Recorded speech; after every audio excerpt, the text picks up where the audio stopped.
The only people who don't want to disclose the truth are people with something to hide.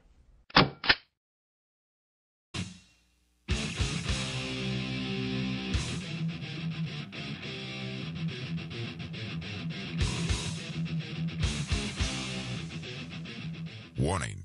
The Michael Savage Show contains adult language, adult content, psychological nudity. Listener discretion is advised.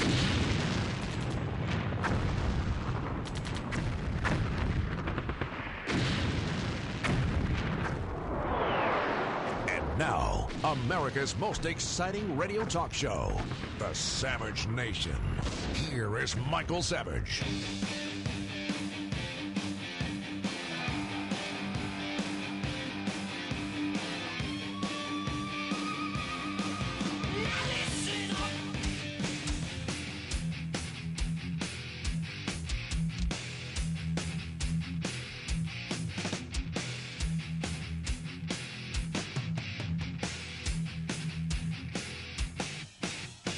I don't think people being uncomfortable with this president has anything whatsoever to do with his race. It's bad policy that people have problems with this president. Here's where we stand on race in America, in my opinion. Instead of us coming closer together, we've become more divided because of selectively on the part of this administration and its surrogates playing the race card, the class warfare card, the economic inequity card, in order to turn people against one another. The millionaire's tax, all part of the class warfare card. And so as a result, there's more racial tension than there had been. Blue Monday, how are you, Blue Monday? Got to work like a slave all day. He'll come Tuesday. It is Blue Monday on the Savage Nation. It's a Blue Monday for the Democrat socialists who have been mulcting the public now for 2 years with the false canard of racism, when the fact of the matter is we're on to the fact that they're basically pillaging the United States of America and the middle class. They have pillaged the middle class. They've pillaged virtually every aspect of this government. They continue to pillage, and along comes a black man who is a Christian, a real one as opposed to one with a Hollywood Bible along the lines of Bill Clinton. A real Christian, a real believing man, a man who knows God is above all, a man who believes in the capitalist system, a man who's gotten where he is not through affirmative action as the president has, but through hard work and brains. And I was the first to discover, I believe in the major media, when I had Kane on in August, that he has a master's degree in computer science and a real degree in mathematics, unlike the fake president that we have, with one fake degree after another, won't even disclose his college record. How many scandals have been hidden about Obama's background that you've heard nothing about? And yet we have an allegation from some left-wing hack group called Politico, something that would have operated quite freely in the ex-Soviet Union, making accusations against Herman Cain without even producing the women, because after all, the women are sacred. As you all know, women and minorities are sacred cows in America. And you don't even have to produce a witness for the prosecution anymore, do you? All you got to do is say, j'accuse, as in the French Revolution. Merely accusing a man of sexual harassment is enough to get you a nice fat settlement, and that's the sad result of the so-called women's movement. How many fake sexual harassment claims have been filed in this country? Nobody even knows. How many men's lives have been ruined by harridans who've made up the fact that men said something to them, looked at them the wrong way? Who are they fooling? The country is awash with lawyers who live off these false claims.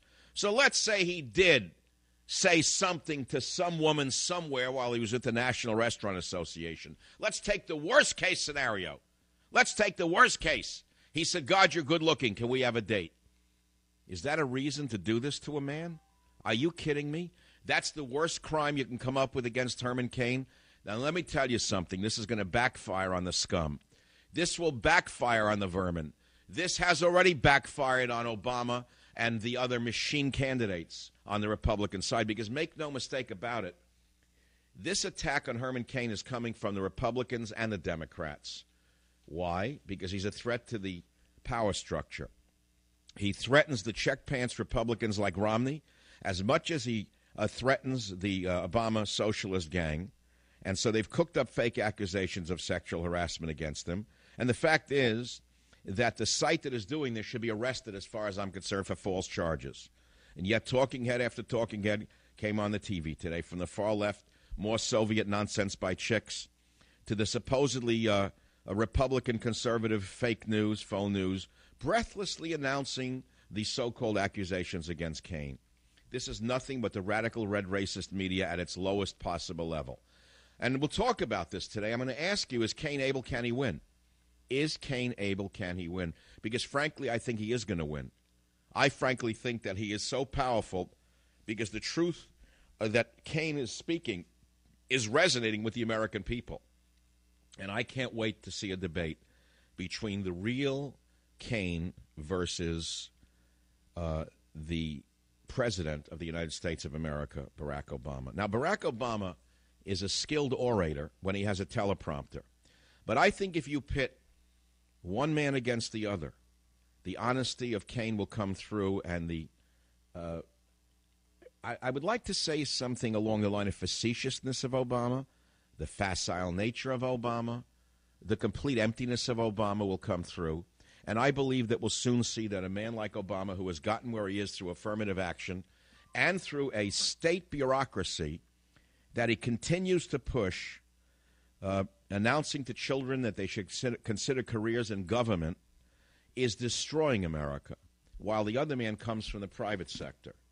And so we'll talk about this today. We'll also talk about rabble without a cause, how the gutter rats, as I predicted, have been driven out of the streets of New York in Zucchini Park with the first snow. God has answered our prayers in New York with one of the earliest snowfalls on record. Thank God, driving the rabble out of the gutters. They had to go home with the sniffles to Mommy in Scarsdale, I guess, and to their apartments in Brooklyn Heights to talk about what they've achieved. So we'll talk about rabble without a cause. I'm only hoping there's a lightning storm in Oakland, California. I want to open the show today with something else, even though I've already opened the show. I really wanted to open it with something else. I'm going to open it with something else. Friday night after the show in San Francisco, I walked up to the North Beach restaurant. I had dinner outside. It was one of those Fellini-esque nights where we have Native American summer here. I would call it Indian summer, but that's not legal in America anymore. We're having an extended Native American summer where it's extremely warm. Some like it hot. I don't like it hot at all, but I could do without it. I wish we had autumn already. Frankly, I'm envious of the snowstorm in New York. So, but we had a Fellini-esque warm night. So I go up to the North Beach restaurant. I'm eating outside. And as I'm concluding my meal, which was very simple, Lorenzo says to me, there's a 103-year-old woman inside celebrating her birthday. He knows that I'm very interested in people's longevity, and he tells me that he has a lot of 100-year-olds who eat there and what they all eat. He said, you want to meet her? She's 103 years old, and she's a black lady. I said, yes, I'd like to meet her. So she comes out. She's a small lady. I go up to her and I say, honey, why do you think you live so long? I leaned over and talked to her. What do you think you owe the 103-year-old your age to? She looks me in the eye and she says, be nice to everybody.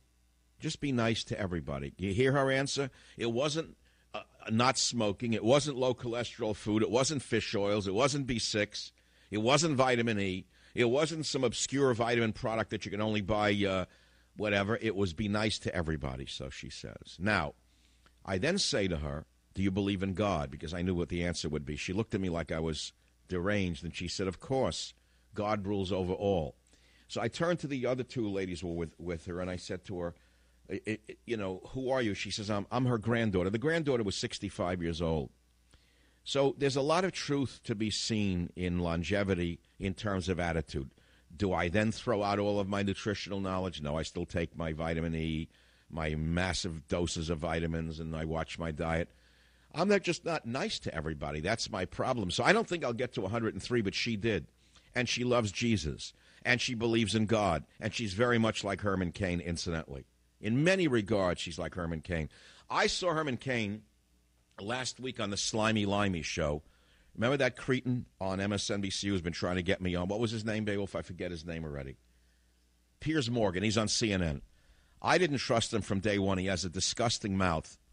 his mouth looks twisted, and I think a mouth is sometimes a good reflection of a mind, because my dog's mouth is his most expressive, the most expressive component of his face are his lips.